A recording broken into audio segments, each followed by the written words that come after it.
Key and Cece. And you're now rocking with Kcfamily. Bang Bang. Guys, make sure you like, subscribe, turn notifications on so you can know we upload new content, which is each and every day just for you guys, our Kcfamily family.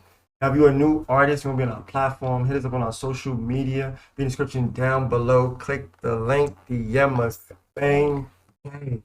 Y'all already see the title, guys, man. Y'all been asking for this. I see y'all been asking for this.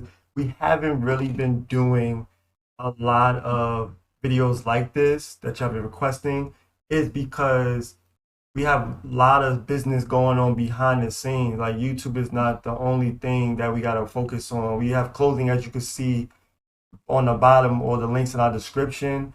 And then on top of that, we have other artists on Instagram that hit us up, which y'all can hit us up if y'all want promotion, advertisement, and be placed on our channel as well. So y'all know what to do. Hit us up on Instagram if you want that. But I want to take the big time to shout out Street News TV, man.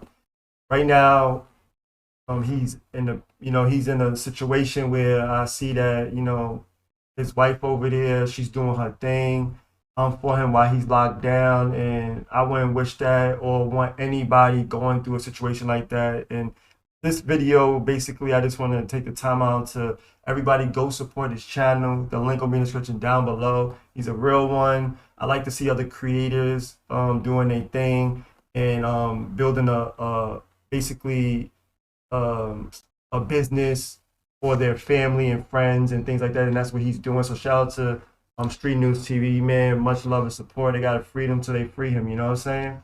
But this one is Ebe Bandz, Billy the Kid, Chiraq Street Legends official video.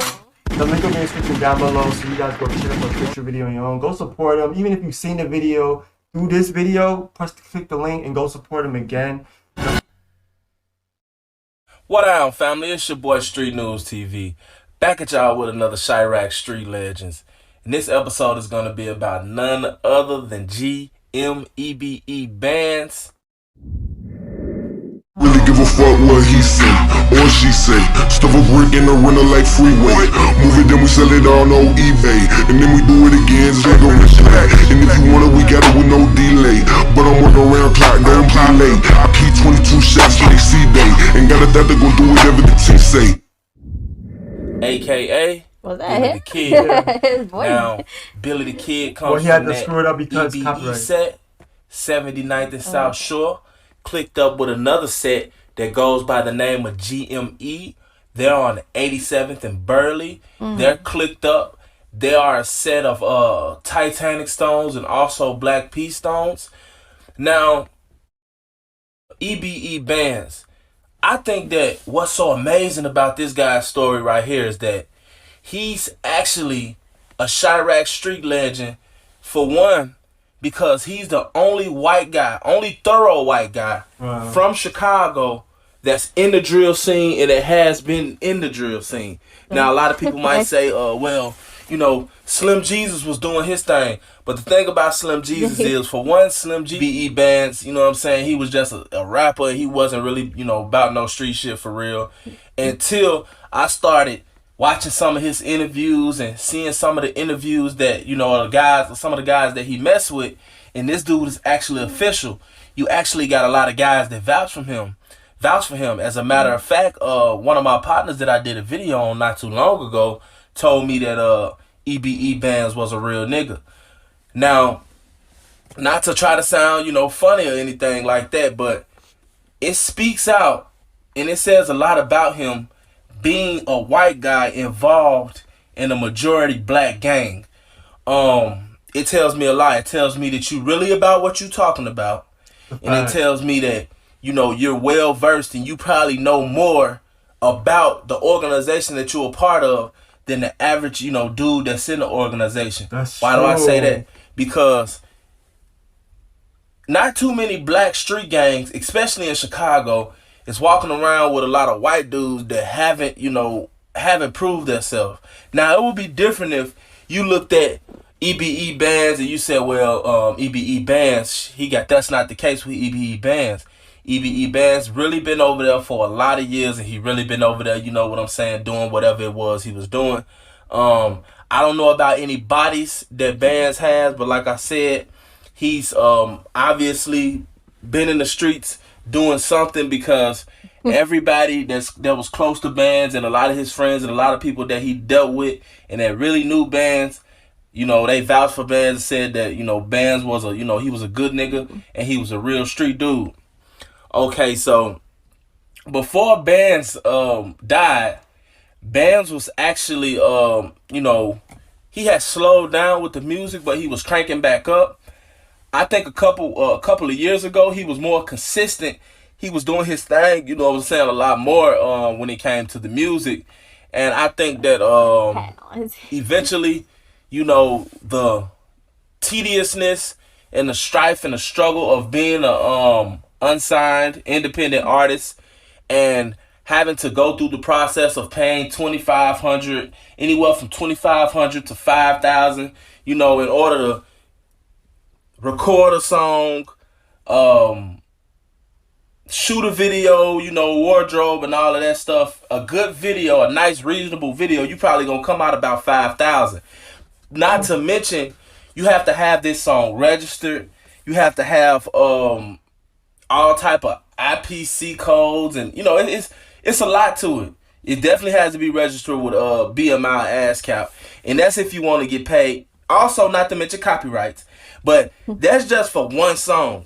So you could just imagine like what some artists go through when it comes to being, you know, able to actually promote and market themselves financially. A lot of artists just don't got that, and this is what leads a lot of artists back to the streets. You know, after you spend so much time spending all of your money and paying for promotion and nothing still ain't shaking, it's like you get to a point where it's like, oh, is it me? Or, you know, is it something that I'm doing wrong? Is my music not really as good as I think it is? And you begin to doubt yourself. And as you begin to doubt yourself, you begin to kind of slowly give up. This drives you back to the streets, or it drives you into other things that you may not necessarily have indulged in if you would have made it in music. Why do I say that? I say that because I'm a living example of that. Rapping for so long and, you know, still not being able to succeed in that field.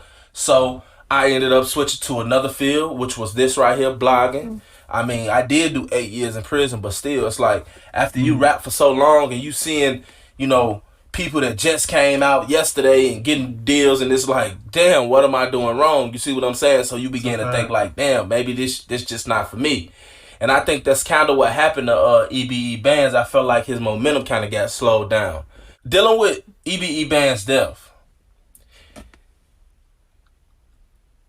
According to rumors, Ebe Bandz owed some guys some money. Ebe Bandz supposedly had got a half a pound of heroin from some guys on consignment. And Ebe Bandz, according to rumor, never came back and, you know, paid, you know, the plug. This was supposed to be like a, you know, ran off on the plug type shit, on some plies type shit. Get it back in blood. And so it wasn't according to rumors, these guys got up with Ebe Bandz, and the guys ended up killing Ebe Bandz. A real dreadful scene. I think they burned his body up, left him in the trunk, and all type of stuff. But actually, those other guys. I think where Ebe Bandz messed up at. That's why he wrote when you look at these guys that, you know, they're not. trying to convict for this. Like I said, everything is alleged. We don't know if it's, you know, if they're guilty or innocent. When you look at these guys, these don't look like no tough guys. You see what I'm saying? You know, they look like they kind of like geeks. So, you know, if this what did happen, Ebe Bandz, I'm pretty sure he was looking at these guys like, oh, this is sweet. You see what I'm saying? Like, probably. You know, I ain't never gonna get this back. Yeah. And the way that Ebe Bandz thought, I figured that just maybe, you know, that may have been his thoughts, because you got to think about it. Ebe Bandz was a white guy, but he, you know, deep down inside, he was, you know what I'm saying, he's really a black man. So, you know, he had adopted some of the thoughts and the ways of us. You see what I'm saying? That's how we think. We think, you know, a lot of times when we see something that we feel like sweet, we gonna try to expose it. We gonna try to, you know, do everything we can to, you know, juice it until, you know, we burn that bridge and that bridge just ain't there no more. I mean, that's just what niggas do. And like I said, according to rumor, that's what supposedly had happened. They did Ebe Bandz very bad, man. You know, whatever happened. I think they found him in Rockford, Illinois. And I just want to say, you know, rest in peace to Ebe Bandz, and condolences goes out to his mother. And friends, this was a very sad story. Ebe Bandz, he was real good at rapping. He was getting better. As a matter of fact, I felt like he was definitely one of the best from over there on that east side. And, you know, like I said, bro, just a tragic story. Just another tragic story out of my city, or the outskirts of my city, rather. But he was definitely affiliated. I felt like he could have went a lot further than he did in life. That's true. I don't think that him affiliating himself helped out his situation none. You know what's crazy though? I never really got the time to really listen to his music, but I heard about him. You know what I'm saying? That's one thing I always tell y'all if y'all been watching our videos. I never know most of the artists from Chicago by their music first. I always learn about them by their street stuff. You know what I'm saying? And once I look at your street stuff, I'm like, I can listen to you. I don't understand. I'm not gonna just listen to any old body. You know what I'm saying? And one thing about him, first white boy that I ever seen that really got busy. You know what I'm saying? There's other people in my real life in New York that I seen that was white that got busy, but I'm trying to say on the music side. That's what I'm saying. It's crazy how he got killed. It wasn't even like a whole beef from his op type.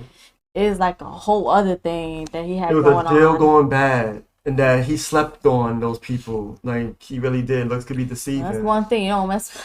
But one thing my mom always said, don't sleep on nobody. Even if they look like the weakest, I never sleep on nobody. I feel like even the shortest, slimmest, fattest, whatever, could get you laid down. All it takes is one weapon.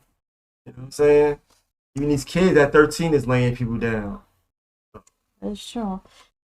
But thank you guys for all the love and support. The link will be in the description to go support, you know, Street News TV, man. Right now he locked down. Free him, man. Much love from Kcfamily TV as a brand and as a company, as a business. Y'all want to see more videos like that? Y'all already know what to do, guys. Comment down below. It's your boy Kingkeith and Cece. And y'all now rocking with Kcfamily. Bang, bang. And we out, guys. Peace. No way, Jose.